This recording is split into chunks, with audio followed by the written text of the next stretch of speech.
আসসালামু আলাইকুম রহমতুল্লাহ। প্রিয় দর্শক, জানলে অবাক হবেন, আপনি অবাক হবেন। ইয়া জাল জালালি ওয়াল ইকরাম 19 বার পড়লে কি হয়। হ্যাঁ প্রিয় দর্শক, আপনি সেটা যদি জানেন আপনি অবাক হয়ে যাবেন। এত পাওয়ারফুল, এত দামি, এত কার্যকরী একটি আমল। হ্যাঁ প্রিয় দর্শক, বিস্তারিত ভাবে আমি এই ভিডিওর মাঝে আলোচনা করব। তবে ভিডিওটি শুরু করার আগে আপনাদের কাছে ছোট্ট একটা রিকোয়েস্ট, যারা আমার চ্যানেলের মধ্যে নতুন আছেন অবশ্যই চ্যানেলটি সাবস্ক্রাইব করে পাশে থেকে বেল আইকনটি বাজিয়ে দেবেন। প্রিয় দর্শক, ইয়া জাল জালালি ওয়াল ইকরাম এটা হচ্ছে ইসমে আজম। এটা হচ্ছে ইসমে আজম। এর দ্বারা ওজিফা করে আল্লাহ তাআলার কাছে যা চাইবে আল্লাহ তাআলা ওই ব্যক্তিকে তাই দান করবেন। আল্লাহ তাআলার কাছে যা ইচ্ছা করবে তাই পাবে। হ্যাঁ প্রিয় দর্শক, এমন একটি পাওয়ারফুল আমলের কথা আজকে আপনাদের সাথে শেয়ার করতে যাচ্ছি। একবার এক সাহাবী রাদিয়াল্লাহু তাআলা আনহু নামাজের মধ্যে ইসমে আজম পড়ার পর নামাজের পরে দোয়া করতেছে। ইসমে আজম পরে হুজুর সাল্লাল্লাহু আলাইহি ওয়াসাল্লাম তাকে বললে, তুমি যে দোয়াটি পড়েছো সেটা হচ্ছে ইসমে আজম, অতঃপর তুমি ইসমে আজম পড়ে যে দোয়া করছো আল্লাহ তাআলা তোমাকে তা দান করে দেবে। সুবহানাল্লাহ। সুতরাং ইয়া জাল জালালি ওয়াল ইকরাম এটা একটা ইসমে আজম, অর্থাৎ অনেকগুলো ইসমে আজম আছে, সেগুলোর মধ্যে ইয়া জাল জালালি ওয়াল ইকরাম এটা একটা ইসমে আজম। সুতরাং এই ওসিফা যদি আপনি সঠিকভাবে করতে পারেন আল্লাহ তাআলা আপনাকে যা চাইবেন তাই দিবে, কারণ এটা ইসমে আজম। হাদিসের মধ্যে এসেছে ইসমে আজম পরে যখন কোনো কিছু চাওয়া হয় আল্লাহ তাআলা ফেরত দেয় না।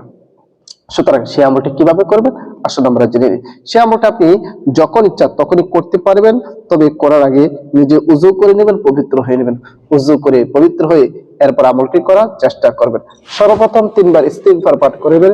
আস্তাগফিরুল্লাহ রাব্বি মিন কুল্লি যামবি ওয়া আতুবু ইলাইহি লা হাওলা ওয়ালা কুওয়াতা ইল্লা বিল্লাহি আলিয়্যিল আযীম। 3 বার ইস্তিগফার পাঠ করে নেবেন। এরপরে নবীর মহব্বত অন্তরে নিয়ে 3 বার যে কোনো দরুদ শরীফ পারেন পড়ে নেবেন। আমি দরুদে ইব্রাহিম পড়তেছি, যে দরুদ শরীফ আমরা নামাজের মধ্যে পড়ে থাকি।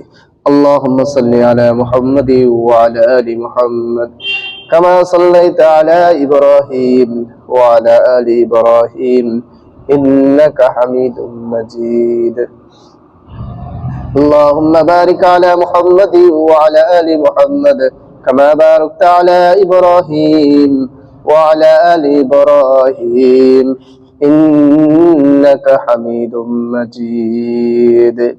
এরকম ভাবে 3 বার ইস্তিগফার এবং 3 বার দরুদ শরীফ পড়া যখন শেষ হয়ে যাবে এরপর আপনি গনে গনে পড়বেন ইয়া যাল জালালি ওয়াল ইকরাম, ইয়া যাল জালালি ওয়াল ইকরাম, ইয়া যাল জালালি ওয়াল ইকরাম, ইয়া যাল জালালি ওয়াল ইকরাম। 19 বার পড়া যখন শেষ হয়ে যাবে আবারও শেষে যে কোনো দরুদ শরীফ পড়ে 3 বার পড়ে নেবেন। সাল্লাল্লাহু আলাইহি ওয়াসাল্লাম, সাল্লাল্লাহু আলাইহি ওয়াসাল্লাম, সাল্লাল্লাহু আলাইহি ওয়াসাল্লাম। এরপর আপনি আল্লাহ তাআলার কাছে যা চাইবেন আল্লাহ তাআলা আপনাকে তাই দিবেন। আল্লাহ তাআলার কাছে আপনি দুটি হাত বাড়িয়ে দিবেন, আপনার যত প্রয়োজন সবগুলো আল্লাহ তাআলার কাছে বলেন। আপনি বালা মুসিবতের মধ্যে আছে আল্লাহ তাআলার কাছে আপনি বলেন। আপনার চাকরির প্রয়োজন আল্লাহ তাআলার কাছে বলেন। আপনার যে কোনো সমস্যার সম্মুখীন হলে এই আমলটি করে আল্লাহ তাআলার কাছে বলেন।